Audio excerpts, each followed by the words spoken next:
गुरुजनों અને વાલા ભાઈઓ તથા ભગીનીઓ, મોરી તેજસ્વી બાના આપ સૌને નમન।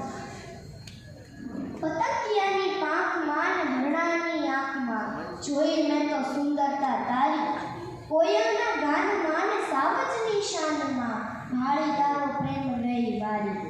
તમરાના શોરમાં ને પંખીના કલશોરમાં આ પ્રકૃતિ સર્જી તે કેવી પ્યારી, ને ફૂલોની ફોરમમાં ને માટીની સોડમમાં આ કુદરત લાગે છે ખૂબ ન્યારી।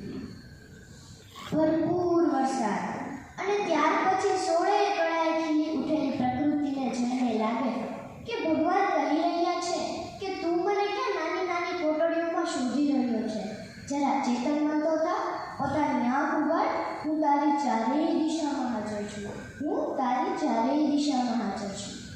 ભગવાન આ સૃષ્ટિનું સર્જન કરે છે અને તેમાં મહામૂલ્ય માનવીનું સર્જન કરી તેની સુખ, શાંતિ, સંપત્તિ, પ્રસન્નતા માટે તેની બધી જ જરૂરિયાતો પૂરી કરવા માટે આ પ્રકૃતિનું સર્જન કરી આપણા પર મહાન ઉપકાર કરે છે।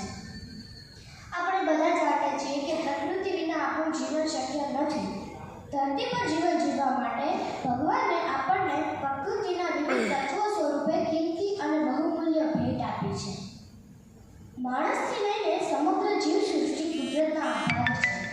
આ જીવસૃષ્ટિને ટકાવી રાખવા માટે ઋતુચક્ર, આબોહવા, પર્યાવરણ, વાતાવરણ, નદી, તળાવો, સમુદ્રો, જળાશયો, પહાડો, જંગલો, ખનિજ પેદાશો વગેરે પાયાના પરિબળો છે। આ પરિબળો દ્વારા આપણે આપણું જીવન આનંદથી વિતાવી શકીએ છીએ। ધરતી એ પ્રાકૃતિક સુંદરતાથી ભરપૂર છે, જેનો આનંદ આપણે ઉઠાવી શકીએ છીએ। દરેક ઋતુની આગવી ઓળખ છે, આગવું સૌંદર્ય છે, જેનો અહેસાસ આપણે કરી શકીએ છીએ। માણસ પોતાની ભૂખ મિટાવવા માટે, પોતાનું પેટ પાળવા માટે ખેતી કામ કરે છે અને તેમાં શાકભાજી, ફૂલ, ફળ વગેરેનું ઉત્પાદન કરીને પોતાની ભૂખ મિટાવે છે।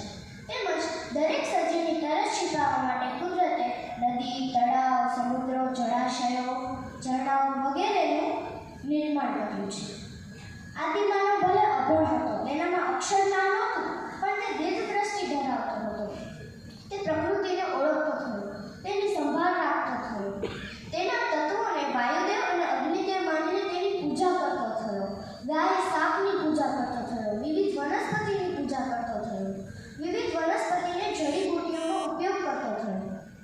અત્યારે પણ જ્યારે આપણે દવાખાનાના ધક્કા ખાઈને થાકીએ છીએ ત્યારે આપણે પ્રકૃતિના શરણે જઈએ છીએ અને ચમત્કાર થાય છે। આપણે જે પરિણામ જોઈએ છે તેનાથી વધારે પરિણામ આપણને મળે છે। આપણે દુનિયાભરની આવડત ડેવલપ કરીએ છીએ, પણ ઈશ્વરે જ્યાં સાચું સુખ સ્વયંભૂ આપ્યું છે ત્યાં જતા નથી। અંતે પ્રકૃતિ એ જ પરમેશ્વર છે અને આપણે શોધીએ છીએ મંદિરમાં। અંતે એક પંક્તિ કહીને મારું વક્તવ્ય પૂર્ણ કરું છું। पहाड़ों से सीखो गर्व से सिर उठाना, पहाड़ों से सीखो गर्व से सिर उठाना, सागर से सीखो जी भर लहराना, सागर से सीखो जी भर लहराना। प्रकृति नहीं सिखाती किसी को ठुकराना, प्रकृति नहीं सिखाती किसी को ठुकराना, इसे तो बस आता है सबको अपनाना, इसे तो